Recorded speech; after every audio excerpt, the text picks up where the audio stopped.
Ready for a sound check? Go for it. Andrew Wallace, Federal Member for Fisher. All good? Excellent. Well, thanks very much for coming this afternoon. And today I'm very pleased to announce a $140,000 grant as part of the Safer Communities grant process for the Caloundra Chamber of Commerce. I'm here with the Chamber of Commerce, Caloundra Chamber of Commerce, Michael Shadforth, he's the President, and Mark McArdle, the State Member, and also Tim Dwyer, the Deputy Mayor. This is a great example of all levels of government working together. There's a great need for ensuring the protection of our citizens. Just about 2 weeks ago, we saw a violent assault of one of our elderly citizens in this very park, and it's very timely that the federal government is delivering on one of its election promises to deliver that $140,000 for CCTV cameras to be installed as part of this program. So it's great news for Caloundra, great news for local businesses, and great news for local residents. Now I'll throw it over to you, Tim, just to explain Council's role in this. Sure. Thanks, Andrew. Swap you. Yeah, thanks very much, Andrew. The Caloundra Chamber of Commerce were preparing an application to the federal government grant round for the CCTV, and the council at the same time was doing some work on CCTV. So we collaborated with the Chamber and offered assistance wherever it was needed, and fully supported the application by the Chamber to the federal government grant round. Success of that application is very much appreciated by the Sunshine Coast Council. We support the installation of CCTV, always have. What we've got to do is make sure that the whole safety network, I suppose, in Caloundra continues to be to the forefront. That's our QPS, our community reporting things, and what the CCTV will do is add a new dimension to safety and the comfort of our residents and our visitors to Caloundra. Michael, do you want to say a few words? Sure. I'm very proud that that the Chamber and all levels of government work together to come up with the grant for the CCTV.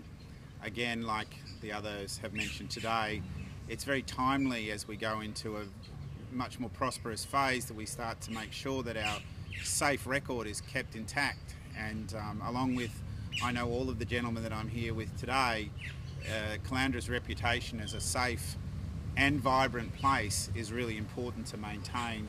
And at the Chamber, we're very focused on making sure that it's for the whole of community that we build a better foundation for everything. Mark, did you want to say something? Can I first of all acknowledge Andrew for the great work that he has done, Tim Dwyer and Mike as well. This has been a long battle. In 2007, Joss Mill lost his life here in Bulcock Street. This vindicates a very sad situation. CCTV may not stop a crime, but it may capture the criminal who does the crime. CCTV is a tool that we need to use on a regular occurrence. Jill Maher in Melbourne is a prime example of how CCTV was used to catch her killer. It is one more tool the QPS and the community can use to ensure we get justice for our people who live here and also work and play in Caloundra. Congratulations to all involved. Well done. Thanks, Mark. Happy to take questions. So what's the rollout? When can we expect these to be rolled out, and what integration is it with Council's existing smart city technology?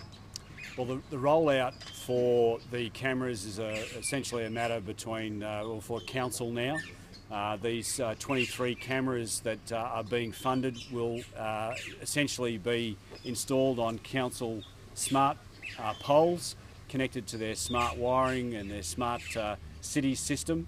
As far as, because it's requiring council infrastructure, there'll be certain applications that'll need to be gone through with council. And so as soon as that's done, obviously the Attorney General's Department will be in touch with council and the Chamber being the applicant, and monies will be forthcoming when that process is all done.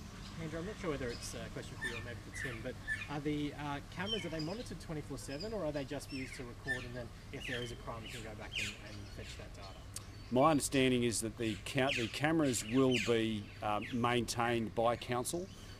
Very important. It's not just a matter of federal government giving $140,000. It's very important that any type of technology requires maintenance and upkeep, and council has been very supportive of the chamber in ensuring and stepping up to that responsibility, and the council will be looking after that. Sorry, so would the police be watching the cameras or security watching the cameras? No, my understanding is they'll only be accessed when and if needed. Tim, does this open up those cameras to be used for other things other than just security? Is there opportunity within that whole smart city framework to use them for other things like parking and things like that? What opportunities are there?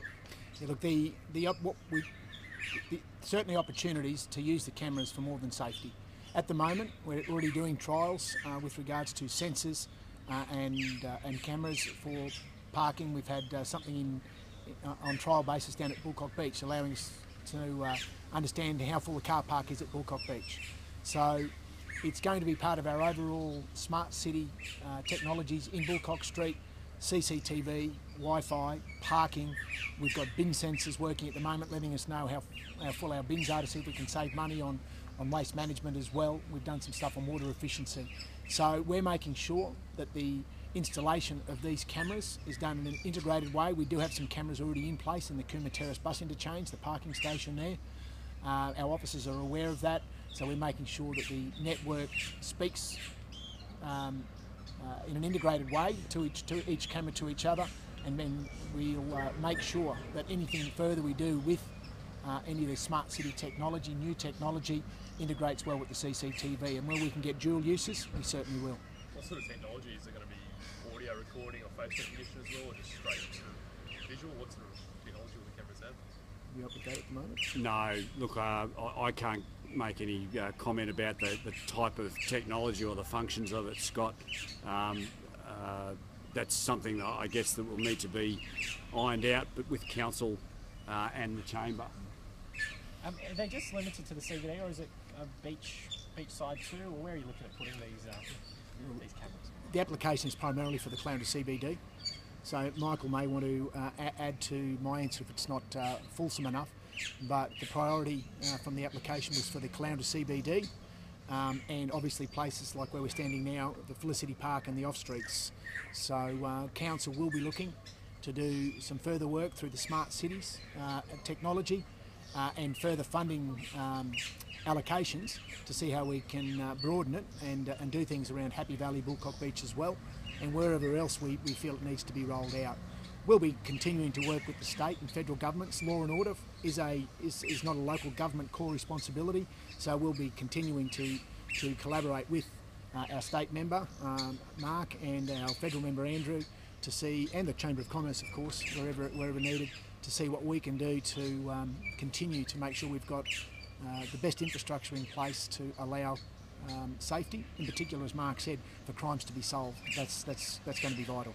Andrew, some of the residents that we've spoken to have said that they're disappointed that it's taken this long. 10 years for some of them have been fighting for this. What would you say back to that?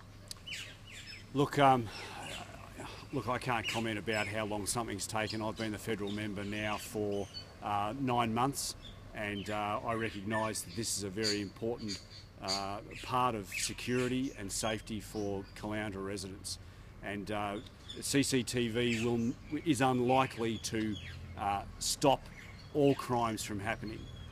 That's important to recognise. But what it will do is that there will have a preventative component to CCTV, but importantly it will also enable us to catch the offenders that do make these offences. So it's unfortunate that it's taken 10 years, but the federal government is delivering on this $140,000 today. People that have had concerns in the past, and we accept those, and as would Andrew and Mark, from every level of government, having a safer community is important to all of us and to Michael and the Chamber of Commerce. However, people need to look at the positive here. Instead of saying what didn't happen 10 years ago, it's about being positive and putting their hands together and applauding the federal government and Andrew's efforts to get this funding approved. And over a long period of time, Mark as well has been pushing. He didn't get his support at a state level, despite the fact that he has been supporting it as well. So we've got it now, and we should be looking at the positives out of this. Tim, obviously some people may have privacy concerns. What privacy oversight does council have? What policies in place to perhaps allay some of those fears that some of the community may have? That's going to be dealt with in a report that comes to council. The council policy around CCTV determines that a report must be brought to council. Brought to council. And that report is being prepared as we speak. I'm not too sure what its status is, but I've spoken with Andrew about that to let him know that that's a box we've got to tick, and that policy does have elements in it, obviously, that relate to privacy and things like that. So that will be fully explored by councillors, I would assume, as part of that policy and the report framed around that policy. I think it's important to also point out, Charles, that as Mark McArdle said earlier, but for CCTV, the murderer of Jill Maher would never have been caught, was unlikely to have been caught. So these things are always a trade-off, but it's important that we provide a safe and secure environment for Caloundra residents, and this will go a long way to doing that. Just one tip too, do you see this as being rolled out in other suburbs around the coast, or other suburbs you'd like to see it maybe rolled out around the region potentially as well?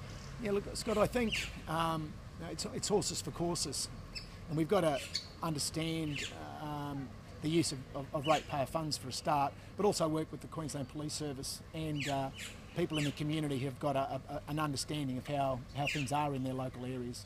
So any hotspots where we've got licensed venues open till late, it's important that I see those areas as priorities. Once we get out of our major activity centres and our shopping areas and our nighttime hospitality areas, as I understand it, the need for them does diminish. So it's in the areas where we've got the intensity of use, nighttime activity in particular, where we've got those are mixed with licensed venues as well. I'm not sure who would be best placed to answer this, but this latest assault, do you sort of see it as, that it is a very prevalent issue in our area? Well, Mark, do you want to speak to that? Yeah, I will. The assault occurred in this park about 2 weeks ago. I won't indicate the man's name. His injuries were extensive, facial injuries, and now undergoing surgery in Brisbane. The matter is now with the police as well. My concern is that this is not a one-off situation, what I've been told. CCTV is targeted at protecting people who are in a park of this nature. Now, Caloundra is not a violent place, make that very clear, but CCTV is a tool that can be used. This man is not a young man. He's suffered horrific injuries and will be in hospital now for quite some period of time. So I think the issue here is it'll help alleviate the concern, it'll help identify criminals, and also maybe provide a safer environment as well. But let's stress here, Caloundra is not a violent place to live also, or to be in at any time. Just on that, Great. The Queensland Police Service are working on a couple of leads on it at the moment. They haven't got an ID, but I do know that they've had one other instance of a similar modus operandi. And this was a king hit. I think the bloke didn't get a cigarette, so he decided to act in a very inappropriate way. But the QPS are working on it. I was only speaking to them earlier this morning, not because of this press conference, but on another matter with a member of the QPS here in Caloundra, and he just filled me in to let me know that they've got a couple of leads that they're looking into, and we certainly hope that through those investigations we can progress it and bring someone to the courts to see some justice meted out.